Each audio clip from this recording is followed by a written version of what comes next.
In a polished government building, a white staffer humiliates the black janitor in front of others, calling him a nobody.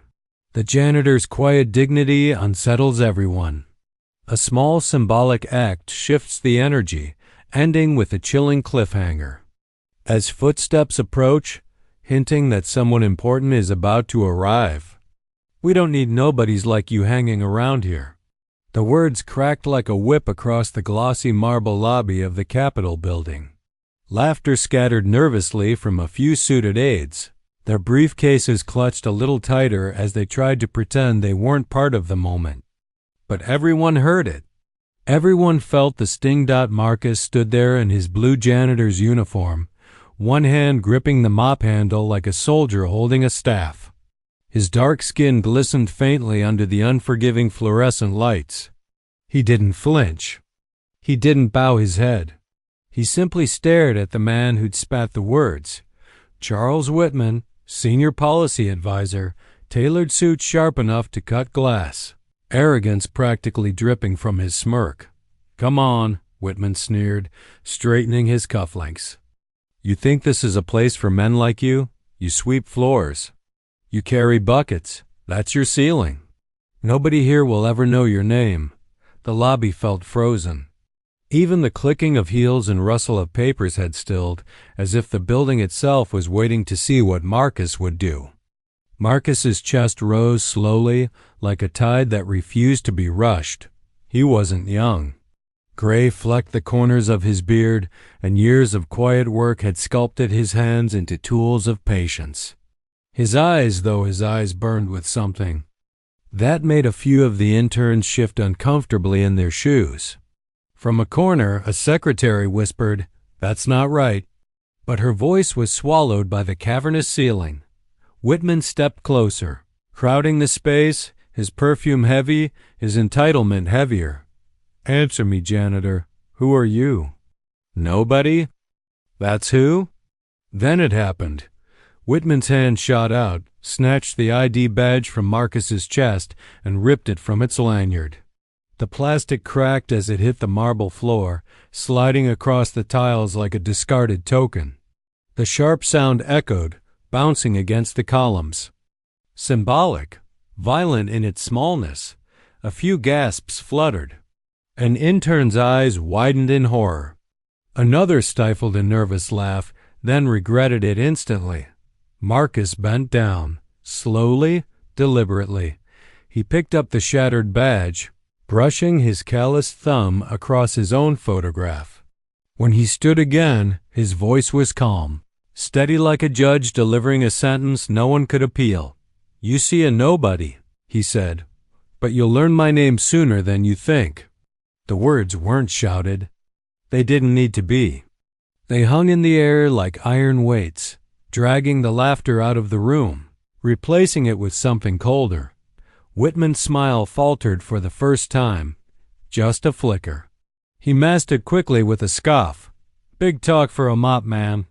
But then footsteps, heavy, purposeful, approaching from the long corridor. The kind of footsteps that made even seasoned politicians straighten their spines. The aides exchanged nervous glances. One whispered, "Wait, who's coming?" Marcus didn't move. His grip tightened on the broken badge in his palm. His eyes never left Whitman's face. The footsteps grew louder. A presence undeniable, filling the silence. And then, just as the tension reached its peak, the double doors at the end of the hall began to open. The double doors swung open, and the air shifted. It wasn't the president, not yet, but the weight of authority still pressed into the marble hall. Senator Graham, silver-haired and sharp-eyed, strode in with the briskness of a man used to corridors parting before him. Two aides flanked him, scribbling notes furiously on notepads that seemed to trail behind his pace like reluctant shadows. Everyone in the lobby straightened. The silence fractured into hurried whispers, clicking pens, and rustling folders. Whitman smoothed his tie, relief flickering across his face he hadn't been caught, outright humiliating the janitor by the commander-in-chief himself. A senator was manageable. Senators could be charmed, manipulated, controlled. Ah, Senator Graham. Whitman called, too loudly, his voice echoing with the false bravado of someone desperate to redirect attention. He gestured casually toward Marcus, who still stood in the same spot, mop by his side, broken badge clutched in his hand. You'll forgive the interruption.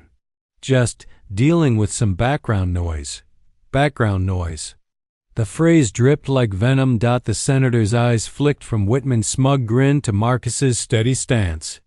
For a beat, he said nothing. Then his gaze narrowed. Noise? Whitman chuckled awkwardly, filling the silence before it could harden into judgment. You know how it is. Maintenance staff wandering where they don't belong. No harm done. A few of the younger aides shifted uncomfortably, sensing the brittle arrogance in his words. One girl bit her lip, her pen frozen mid-scribble. Marcus lifted his head, finally meeting the senator's gaze. His voice was low, but it carried with unexpected weight. I belong exactly where I stand. The words were simple, but they landed like stone. Even the clicking of heels from down the hall seemed to pause. Whitman scoffed, waving a dismissive hand. Don't pay him any mind, Senator. Some people don't know when to keep quiet. That's why they end up pushing brooms. Marcus's jaw tightened, but his eyes never wavered. There was no anger in them. No desperation, only a calm certainty that unnerved everyone within earshot. The senator tilted his head, studying Marcus as though measuring him against some private memory. His lips pressed together, and though he said nothing, the silence itself was damning. Whitman, sensing the moment slipping, hurried forward. Senator, you and I have a meeting upstairs. Let's not waste time on irrelevant distractions. But Graham didn't move. His gaze lingered on Marcus, then on the fractured badge in his hand. A muscle worked in his jaw. Finally, he spoke not to Whitman, but to Marcus. What's your name, son? The room seemed to inhale. Whitman froze, blinking, a forced chuckle bubbling up. Senator, surely we don't need introductions. Marcus's voice cut through clean, steady. Marcus Reed. The name seemed to hang, reverberating against the marble. Senator Graham nodded once, as though filing it away, then finally turned to Whitman. Next time you speak about people in this building, Mr. Whitman, choose your words carefully. The walls here have long memories. The sharpness in his tone carved through the air. Whitman faltered, his smile stiff, his pride bruised in front of staffers who suddenly avoided his gaze. The senator turned and continued his stride down the corridor, aides trailing like anxious ducks. The echo of his footsteps lingered long after he disappeared. The lobby was left in silence once more. Whitman's jaw clenched, his hand curling into a fist at his side. He glanced around. Too many eyes had seen, too many whispers would follow. His anger needed a target. And Marcus was still standing there, calm as stone. You think this means anything? Whitman hissed under his breath, stepping close so only Marcus could hear. You're still nothing. A senator doesn't change that. Marcus lifted the broken badge again, his thumb brushing its crack like a reminder of something greater. He leaned forward just enough to answer, his words quiet but searing. It's not the senator you should be worried about. Whitman blinked. His smirk faltered. From the far end of the corridor, the sound of footsteps returned, heavier this time, slower. A rhythm everyone in the building recognized. The staffers froze. Phones slipped into pockets. Papers were lowered. This wasn't a senator. This wasn't an aide. This was someone higher. The double doors that had barely closed now opened again, and a hush swept the hall. The double doors creaked open again, slower this time, as if even the hinges knew the weight of what they carried. Every head in the lobby turned in unison. Conversations died. Hearts thudded like muffled drums. Through the doors strode President Jonathan Ellis, tall, broad-shouldered, His presence filled the marble hall before his voice even had to. His navy suit was crisp, his American flag pin glinting under the chandeliers. But it wasn't his clothing or his title that silenced the room. It was the gravity in his gaze. A gaze that could cut through excuses like sunlight through fog. Secret Service agents flanked him, scanning the hall with unreadable eyes. Staffers snapped straighter, some clutching papers like shields, others pretending they hadn't just witnessed humiliation unfold minutes earlier. Whitman froze, his throat bobbed. Then, almost immediately, he plastered on a smile the kind of politician's grin that bent under pressure. "Mr. President," he said, his voice unnaturally high, words dripping with desperate charm. He stepped forward, hands half raised in greeting. "What?" "An honor to see you here in the lobby. We were just ensuring everything is in order for your day." The president's eyes slid past him without acknowledgement. Instead, they landed on Marcus. Marcus hadn't moved. Mop in one hand, broken. Badge in the other, his posture remained steady, neither deferential nor defiant. Just present. The pause stretched, thick and uncomfortable. Aides shuffled. One cleared her throat nervously. The chandelier above seemed to hum louder in the silence. Finally, the president spoke. His voice was firm, calm, and resonant enough to carry without needing to rise. "Marcus." The sound of the janitor's name on the president's lips rippled through the lobby like an earthquake.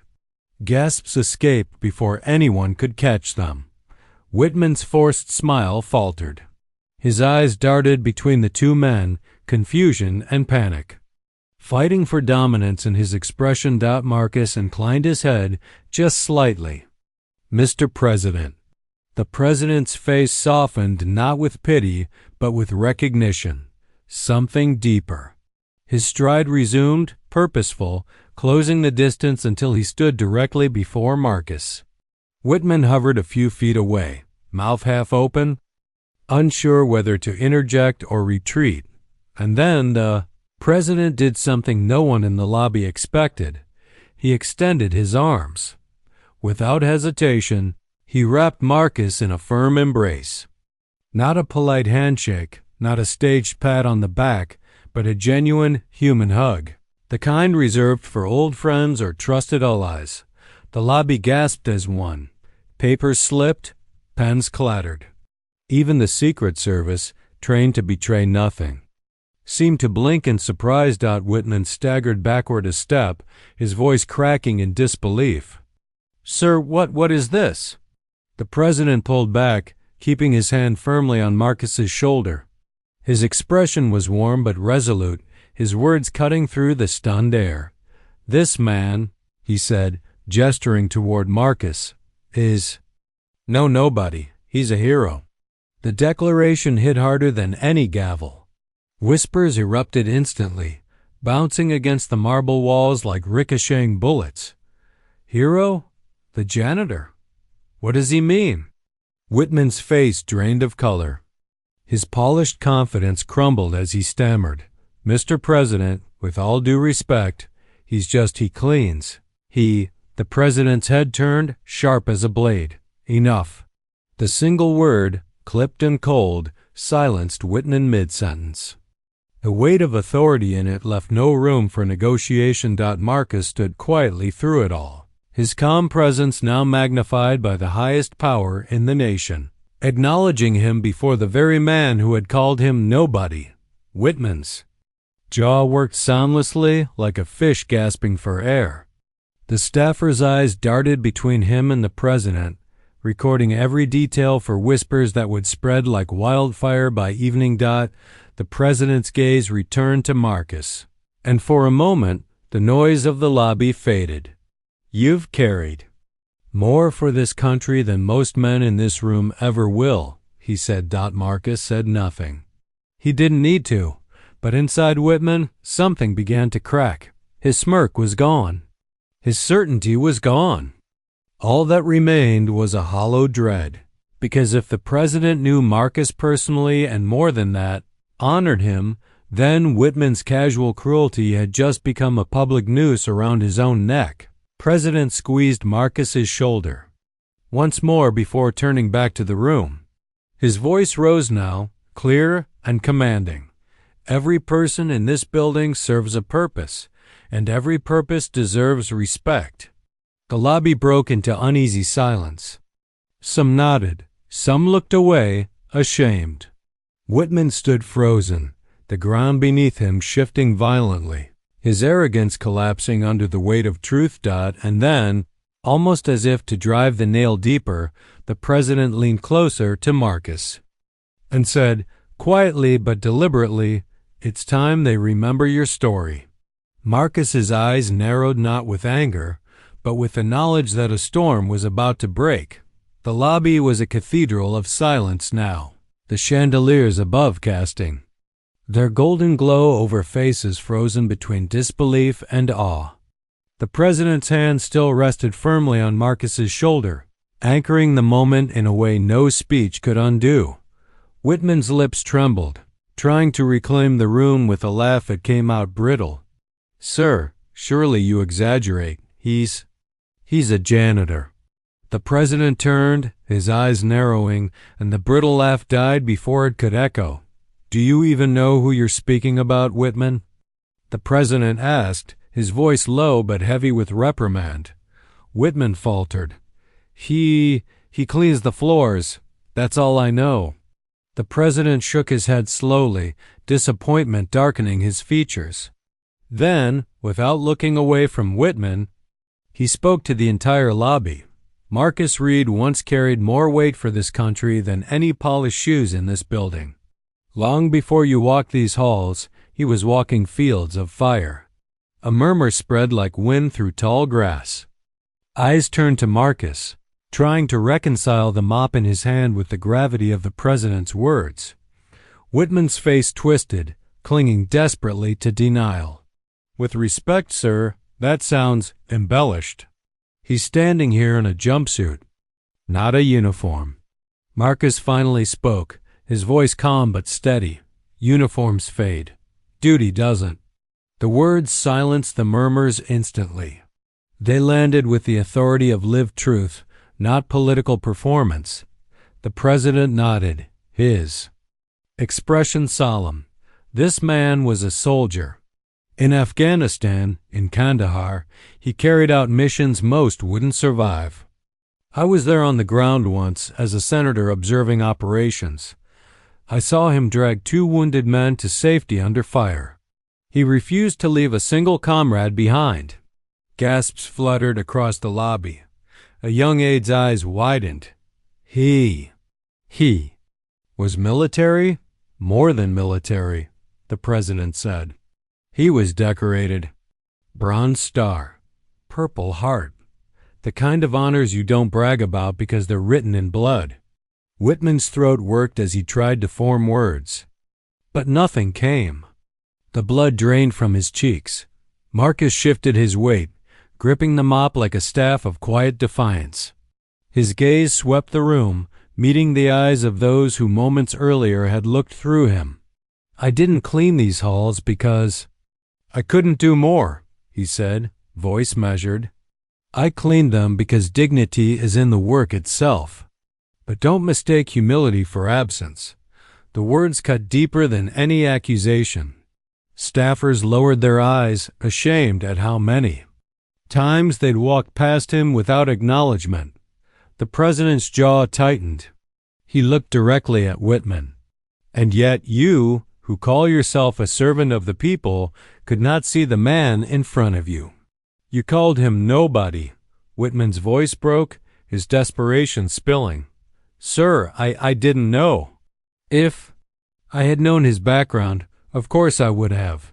"Of course," the president interrupted sharply. "If you had known his medals, his sacrifices, his scars, then you would have respected him. But respect that depends on knowledge of a resume is not respect. It's calculation, and calculation is cowardice." The lobby seemed to shiver at the weight of his words. Whitman swallowed hard. Sweat dotted his temple. The aides watching shifted uncomfortably, their loyalties unraveling with every sentence. His authority, built on arrogance and intimidation, was dissolving under the spotlight of truth. Marcus said nothing. His silence was heavier than Whitman's protests. His presence, once overlooked, now commanded more than the polished voices of politicians. The president's eyes softened as he turned back to Marcus. You never sought recognition. That's why it matters. But today, he paused, letting the moment stretch. Today, recognition seeks you. Marcus exhaled slowly, the weight of years behind his breath. His eyes flicked toward Whitman, whose composure had all but collapsed. Then back to the president. And then the president said something that froze even the Secret Service in place. I would not be standing here as president if not for what Marcus did that night in Kandahar. The lobby erupted in whispers, confusion crackling like static. What did he mean? What night? Whitman's eyes widened in horror, realization dawning that the man he mocked wasn't just some janitor, but someone directly tied to the president's own survival story. The president's gaze darkened, a storm gathering. You call him nobody? He is the reason I am alive. The room went deathly still, and Whitman, for the first time, looked truly afraid. The president's words clung to the marble air like smoke from a battlefield fire. He is the reason I am alive. Nobody moved. Nobody breathed. The chandeliers hummed like a frozen choir above their heads. Whitman's lips parted. Soundless, a man drowning in disbelief. He shook his head faintly, as if denial alone could erase what he had just heard. But the president didn't give him time. His gaze lifted, addressing the staffers gathered in the hall. His voice was steady, not loud, but each syllable carried like a drumbeat. Kandahar. Winter of 2009. Our convoy was ambushed at nightfall, outside a ravaged village. I was there as a senator, visiting forward units. Insurgents tore into our vehicles with gunfire and RPGs. Chaos. Smoke, men screaming. The images painted themselves across the minds of every listener. For a moment, the marble hall became sand and dust, the faint smell of disinfectant replaced with the sting of smoke and cordite. The president's jaw tightened, his eyes hard. One of our armored trucks was hit. I was inside. The door jammed. We were trapped, fuel leaking, fire catching. Soldiers outside were pinned. I thought, he paused, his throat tightening. I thought that was the end. A hush spread like a shroud. Then he turned, eyes landing on Marcus. And then I saw him. Every head in the lobby turned as if on command. Marcus stood still, his mop silent, his badge cracked in his palm. He didn't fidget, didn't bask in the recognition. He simply let the story breathe. The president's voice dropped, raw. He ripped that door open with his bare hands, dragged me out while bullets tore the dirt around us. He went back not once, but twice for soldiers bleeding out on the ground. He carried them on his shoulders, one after another, until his legs nearly gave out. And when the fire spread, when the enemy closed in, he stood and covered us until reinforcements arrived. Gasps, broken waves. Some staffers clutched their mouths. Others blinked back tears. The president inhaled sharply, steadying himself. He was hit that night. Shrapnel tore into his side. But he refused evacuation until every man was safe, including me. Marcus's hand instinctively brushed his ribs, where the scar still lived beneath the uniform. His expression was calm, but his silence thundered louder than applause. One young aide whispered, "He saved the president's life." The words rippled through the hall like gospel. Whitman staggered, his voice cracking. "Sir, surely others were there. Other soldiers. You can't mean to say he alone." The president's eyes snapped to him, steel hard. "I was. There, Whitman. I remember who carried me out of fire. Do you dare call me a liar? The words slammed into the room like an iron gavel. Whitman flinched, color draining from his face. The president's gaze swept the room again, finding every pair of eyes. Marcus Reed was awarded the Bronze Star for valor that night. He bears scars that would cripple lesser men. And yet, what do you see when you pass him in the hall? A broom, a mop, a uniform you think makes him small. Shame weighed heavy. In the silence, staffers who had looked past Marcus countless times now stared with hollow eyes, guilt gnawing at their composure. Marcus finally spoke, his voice quiet, almost reluctant. I never wanted this told. The president nodded solemnly. I know, that's why it matters. You didn't ask for recognition, but it is long overdue. Whitman shook his head furiously, like a man clawing for air. This is madness. He's a janitor. You're letting sentiment cloud judgment. If he was such a hero, why is he here? Why isn't he more? The question fell like acid, bitter and desperate. Marcus turned to him slowly. His eyes, calm but cutting, fixed on Whitman with unflinching clarity. Because true service isn't about being seen. It's about what you carry when no one thanks you. The words struck deeper than any rebuke. A few aides swallowed hard, their eyes wet. The president's voice rose, final and commanding. He chose humility. That does not make him less. It makes him more. Whitman sagged, his arrogance leaking away like air from a punctured balloon. He looked around for support, but every pair of eyes avoided his. The lobby that once chuckled at his jokes now saw him as small. Smaller than the man with the mop dot, the president clasped Marcus's hand firmly, raising it so all could see. This man is not a nobody. He is the reason you have a president standing here today. The hall erupted in silence so thick it roared. Whitman's face crumpled, terror dawning at what this revelation meant for him. His fall had only just begun. Whitman's face flushed crimson, his collar tight, his eyes darting around like a cornered animal. He could feel it, the whispers, the judgment, the silent knives of every gaze now cutting into his skin. His authority, once absolute in these halls, now slipped like sand through his fingers. No, this isn't right, he stammered. His voice higher than usual, desperation cracking through the polish. He straightened, forcing a smile that trembled at the corners. Mr. President, with all due respect, soldiers do brave things every day. Yes, this man may have been there, but perhaps your memory exaggerates. It was chaos. It could have been anyone. The president's head tilted slowly, his eyes narrowing to slits. Whitman faltered but pressed on, louder now, trying to drown the silence. And let's be honest. If he truly was all that you say, would he be standing here with a mop?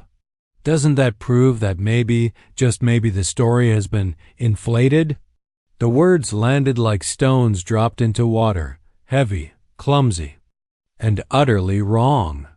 The ripples they sent through the lobby were not ones of agreement, but of disgust. A young staffer whispered, sharp enough for others to hear, "He's still talking down to him." Another muttered, "Unbelievable." Whitman caught the murmurs and panicked. He jabbed a finger toward Marcus, his voice breaking. "Look at him. He doesn't even deny it. He wants this attention. He's milking it." Marcus's gaze finally lifted, steady and unwavering. "I never asked for this moment." The quiet certainty in his tone crushed Whitman's accusation instantly. The president stepped forward, his voice low but laced with steel. "Be very careful, Whitman. You're standing on ground you don't understand." Whitman's laugh cracked. "Brittle as glass. Ground I don't understand? With all due respect, sir, I understand politics, optics. The public won't care about a janitor. They'll see this as a stunt. You can hug him all you want, but tomorrow he'll be back here, invisible again, and nobody will. Enough. The president's voice thundered, echoing off the marble, silencing even the air. Secret Service agents shifted subtly, eyes sharp, the room vibrating with the authority of command.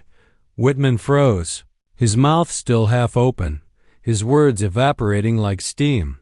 The president turned deliberately, facing the staffers, dozens of faces wide-eyed, silent, caught between fear and revelation. Do you hear him? Do you hear what arrogance sounds like? The belief that service only matters if it's seen. That dignity only counts when it's applauded. That a man's worth can be measured by his salary, his office, his suit. His words seared the air. Every staffer shifted, some lowering their eyes in shame, others staring at Marcus with new recognition. Marcus still hadn't moved. He stood with the same quiet dignity, mop resting at his side like a soldier's staff. His silence was louder than Whitman's frantic protest. Whitman tried once more, his voice cracking, his desperation naked now. Sir, I only meant we have to maintain order, respect. He's beneath this stage you've put him on. The president's eyes snapped back to him, blazing. Beneath? He is above it, Whitman. Far above the petty pride you wear like armor. This man carried men under fire. He carried me. And you, who cannot even carry respect in your words, dare call him beneath you?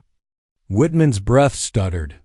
His mask, polished, smug, untouchable, shattered completely. His face was pale now, his lips trembling. The eyes of the lobby pierced him like knives, and for the first time, Charles Whitman looked small.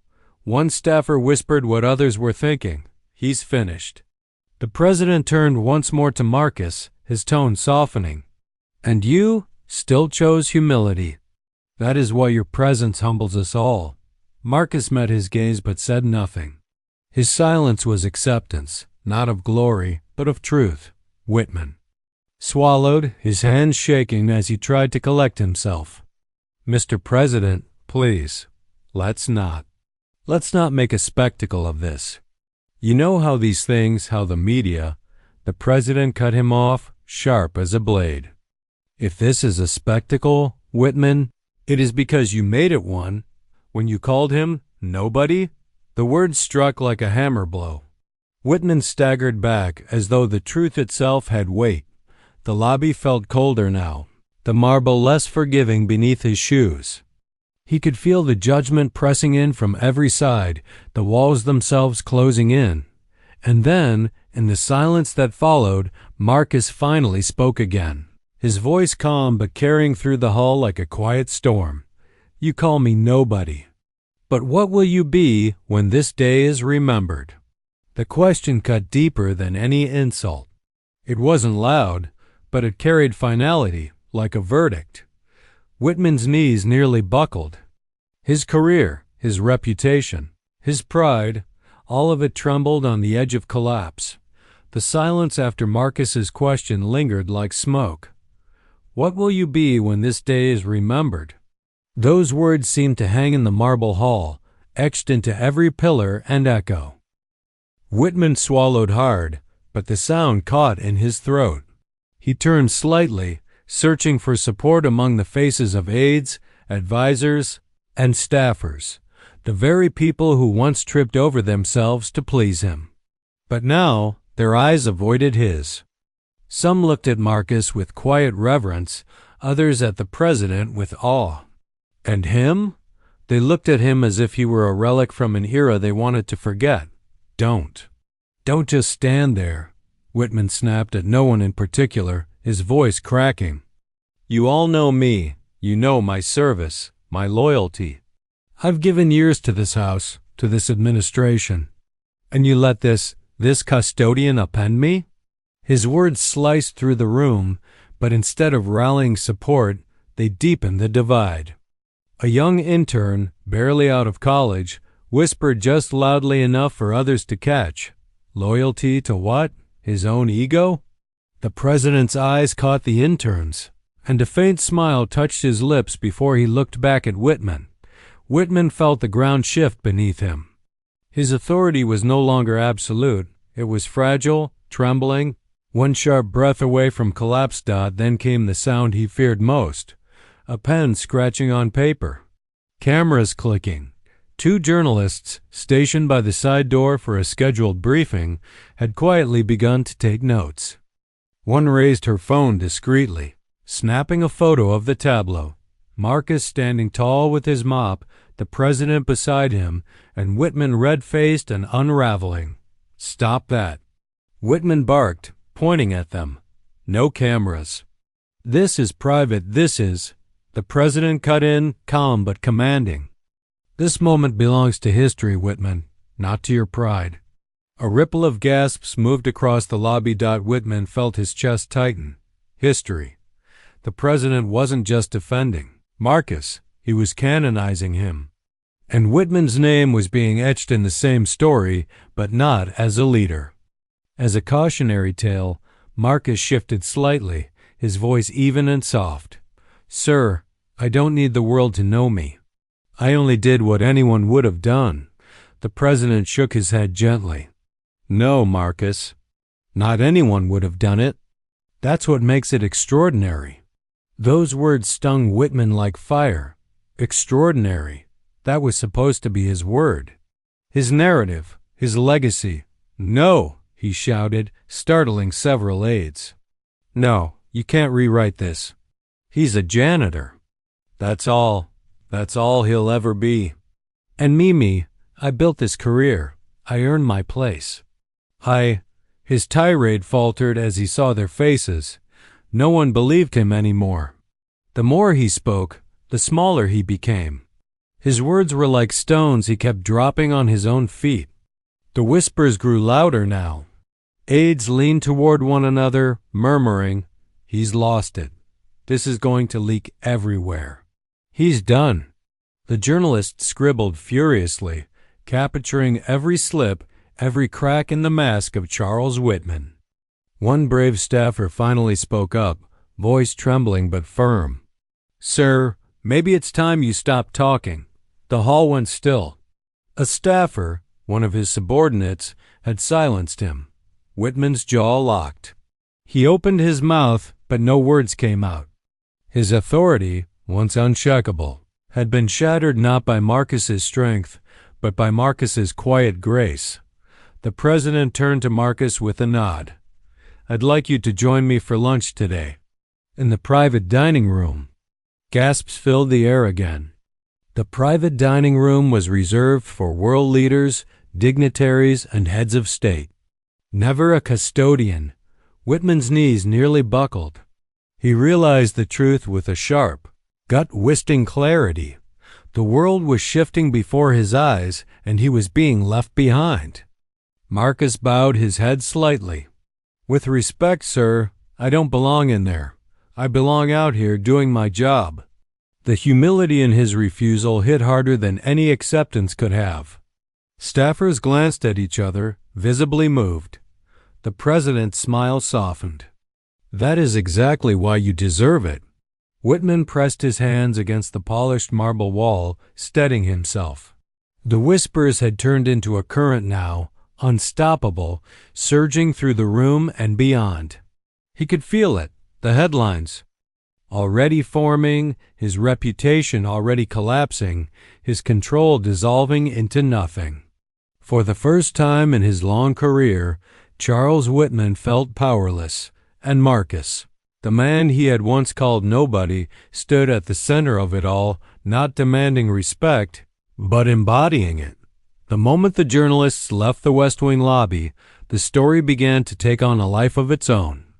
Their fingers tapped furiously against keyboards, sending snippets of dialogue, descriptions of the scene, and photos of Whitman's collapse racing through cyberspace before the echo of his outburst had even died in the hall. By the time Whitman reached his office, a message pinged on his phone.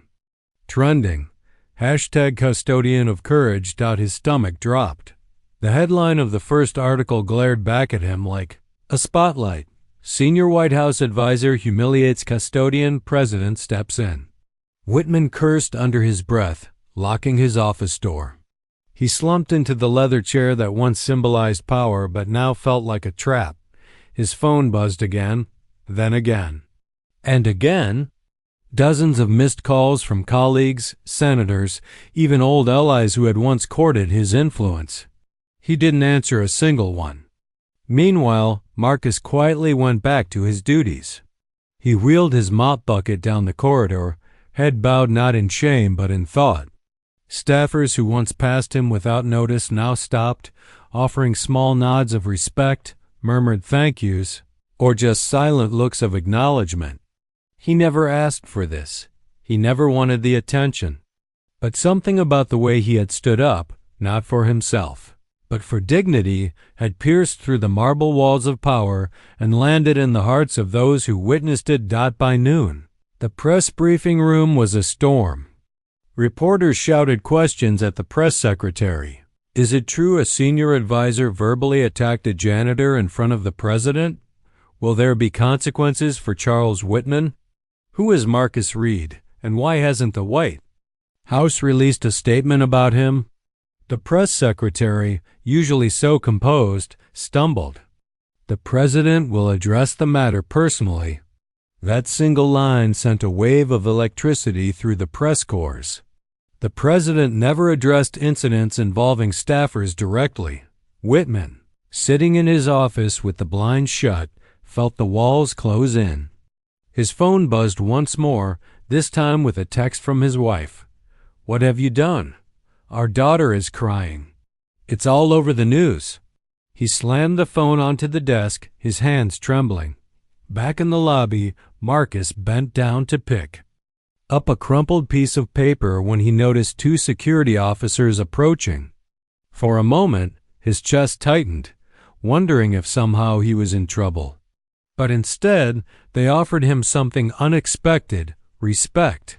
Mr. Reed, one said softly, almost apologetic, the president requests your presence in the Rose Garden. Marcus blinked. Me? In the Rose Garden? The officer nodded. Yes, sir. Now? Marcus hesitated. He wiped his hands on his uniform, suddenly aware of the stains and wear. He wasn't dressed for history. He was dressed for work. But as he stepped through the doors into the bright afternoon sunlight, a hush fell over the small crowd already gathering. There at the podium stood the president, his gaze fixed on Marcus. Ladies and gentlemen, he began, you came here expecting to hear me discuss policy. But today, something more important happened inside these walls. A man reminded us all of what respect looks like. Cameras flashed. The journalists leaned forward. Marcus Reed, the president continued, didn't seek recognition. He didn't demand honor. He simply carried himself with quiet strength, even in the face of cruelty. That strength deserves our acknowledgement. Gasps and murmurs swept across the crowd as Marcus froze, unsure whether to step forward or fade back. From an office window above, Whitman watched, his jaw tightening. This was his nightmare playing out in real time. The man he had mocked, being lifted into the spotlight by the leader of the free world. The president gestured. Marcus, would you join me up here? Marcus shook his head at first. He didn't want to stand in front of cameras. He didn't want the world's attention. But as he looked out, he saw the faces, staffers, guards, young aides, even strangers, all silently urging him forward. And then he thought of his father, who once told him, sometimes you don't get to choose your moments. Sometimes they choose you. Marcus stepped up to the podium. The applause that followed wasn't loud or frantic. It was steady, respectful, the kind of applause given to a man who had spoken without words. Whitman turned away from the window. For the first time, he admitted the truth to himself. His career wasn't just in danger. It was already over, and the name on every lip now wasn't his. It was Marcus Reed. By evening, Charles Whitman's name was no longer associated with power, strategy, or political brilliance. Instead, it was trending across every platform, attached to words like disgrace, racist, and resignation. Cable news ran endless loops of the leaked video. Whitman sneering, "You're nobody. Just a janitor," followed by the president's sudden embrace of Marcus. The footage replayed again and again, punctuated by anchors' outrage and panels of commentators tearing Whitman apart. On one network, a stern-faced analyst declared, "Whitman didn't just insult one man. He insulted every worker who keeps this nation running." On another, a younger voice added, "Marcus Reed has become a symbol of dignity. The country doesn't know him yet, but tonight they want to." Whitman sat slouched on his sofa, the curtains drawn tight, his phone buzzing like a hornet's nest. He had ignored most calls, but when he finally picked up, it was the majority whip, once his closest ally in Congress. "Charles," the voice was cold, "you're toxic. Do you understand that? Nobody wants to be seen standing next to you right now. You need to resign before you drag us all down with you." Whitman tried to argue, but his words stumbled. It was a misunderstanding. I was frustrated." "I didn't save it," the whip snapped. "You didn't just lose your temper. You revealed who you are. And the public won't forgive you for that." The line went dead. Whitman hurled the phone across the room, his breath ragged. For the first time in years, he felt powerless. Meanwhile, Marcus was back in his modest apartment, sitting at the kitchen table with a simple meal of beans and rice. The television in the corner played softly. His daughter, Jasmine, perched on the sofa, eyes wide as she watched her father's face appear on the screen. "Daddy," she whispered. "That's you." Marcus glanced at the screen. There he was, standing beside the president in the rose garden, looking nervous but resolute. Jasmine's eyes shone. "You're famous." Marcus shook his head with a gentle smile. "No, baby. I'm just doing my job. That's all I've ever done." But inside, something stirred. For years, he had been invisible. For years, he had been treated as background, a shadow. And now, without trying, without seeking, he had become a symbol. The next morning, newspaper headlines screamed, "The janitor who stood tall. Custodian of courage. Marcus Reed's quiet strength inspires nation. Advisor Whitman under fire. Resignation demands grow." In the White House corridors, staffers whispered openly. Senators avoided Whitman's calls. Lobbyists who once begged for his influence now ghosted him. His power had evaporated overnight. The president, meanwhile, doubled down. In a carefully worded statement, he said, "This administration values every worker equally, from the highest office to the custodial staff who keep this house running. Let me be clear, respect is not optional here. It is required." The country roared in approval. Marcus, however, remained humble. He continued reporting for his shift, pushing his mop bucket, emptying trash cans, fixing leaks. But everywhere he went, people stopped him. A nod from a Marine guard, a handshake from a secretary, a hushed thank you from a young intern. One reminded him that what had happened was bigger than him now. Back in his darkened office, Whitman drafted a statement, his hands shaking. He stared at the blank screen, searching for words to salvage what little remained of his reputation. But every sentence sounded hollow. Every apology felt too late. When his wife walked in, her face was pale. "Charles." The school called. "Our daughter is being bullied. Kids are saying her father is a racist. She's crying nonstop. Do you understand what you've done to us?" Whitman's shoulders sagged. He had thought of power, influence, strategy, but never of consequences. That touched his own family. For the first time, shame crept past his pride. By nightfall, his resignation letter was leaked to the press. It wasn't official yet, but the headlines already screamed, Whitman expected to step down. And as Marcus walked out of the White House gates at the end of his shift, a small crowd had gathered. Ordinary citizens holding signs that read, "Respect dignity, workers matter." One young boy, no older than Jasmine, tugged at Marcus's sleeve. "Mr. Reed," he said shyly, "my mom says you're a hero." Marcus knelt down, meeting the boy's eyes. "Son, if standing tall makes me a hero, then you can be one too. All it takes is remembering that nobody is nobody." The boy beamed, and the crowd applauded softly. Inside the White House, Charles Whitman poured himself a drink, staring at the bottom of the glass. For the first time, he realized what true isolation felt like.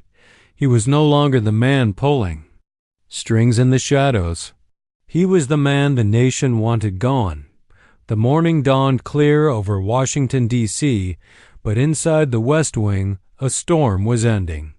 Charles Whitman's resignation letter was official. At precisely 9 a.m., the press secretary stepped to the podium and read the statement. Effective immediately, Charles Whitman has resigned his position as senior advisor. His words and conduct do not reflect the values of this administration or this nation. Reporters fired questions, but the press secretary ended with a firm line. The matter is closed. We look forward, not back. Whitman watched the announcement from his living room, unshaven, hunched in his armchair. His empire of influence had vanished. His phone, once buzzing with calls from senators and CEOs, now lay silent. His family avoided him, his colleagues abandoned him, and his name had become a curse whispered in political corridors. But outside, a very different scene unfolded. The White House staff gathered quietly in the Rose Garden. Chairs were set up, a podium stood tall, and the president himself appeared, smiling warmly. This time, it wasn't a press conference. It was a ceremony. Marcus Reed, dressed in his plain custodian uniform, pressed neatly by his daughter Jasmine that morning, stood uncertainly in the front row. His calloused hands fidgeted at his sides. He had not asked for recognition. He had never wanted the spotlight. Yet here he was. The president stepped to the microphone. "Today, we honor a man who represents the very best of America, not because of power or wealth, but because of dignity, because he stood tall when others sought to tear him down." The audience of staffers, officials, and a few invited reporters leaned forward. "This house," the president continued, his hand sweeping toward the building behind him, "belongs to the people. And every person who serves here, whether they draft policy or sweep the floors, is equal in dignity." That is the lesson Marcus Reed has reminded us of. He turned toward Marcus. "Mr. Reed, please join me." The crowd erupted into applause as Marcus stepped forward, his chest tight, his knees trembling. Jasmine, sitting in the front row, clapped furiously, her little face glowing with pride. The president lifted a small medal from its box, the Presidential Medal of Freedom, the nation's highest civilian honor. Gasps rippled through the crowd. Marcus's eyes widened. "Sir, I don't deserve this." "Yes, you do," the president said firmly, fastening the ribbon around Marcus's neck. "You remind us that respect is not earned by titles, but by character, and your character is beyond question." Tears welled in Marcus's eyes as the crowd rose to their feet, applauding louder, longer. For the first time in his life, Marcus Reed, the janitor who once felt invisible, was seen. Truly seen. Jasmine leapt into his arms, whispering, "Daddy, you're my hero." He held her tight, his voice breaking. "And you're mine." The cameras captured every moment, and by nightfall, images of Marcus wearing the medal were plastered across newspapers and broadcast on every screen. The nation cheered not just for him, but for what he represented. Meanwhile, Charles Whitman sat in the shadows of his den, staring blankly at the glowing television. He watched Marcus, the man he had mocked, stand tall beside the president. The applause rang through the speakers like a judgment. He turned the TV off, but the silence was worse. For Whitman, the world had moved on without him. His power, his pride, his career, all ashes now.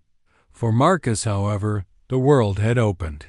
He returned to work the very next day, broom in hand, mop bucket rolling beside him. Colleagues greeted him not with pity, but with respect. Even the Secret Service. Guards, once stoic, gave him nods of acknowledgment that he had not sought fame and he did not change his ways. He was still Marcus Reed, custodian of the White House, but now he carried something new inside him. The knowledge that dignity had triumphed over arrogance. And as he polished the marble floors that evening, Jasmine's laughter echoing faintly. In his mind, Marcus whispered a quiet prayer of thanks, because in a world too often blinded by power and prejudice, he had proven a timeless truth.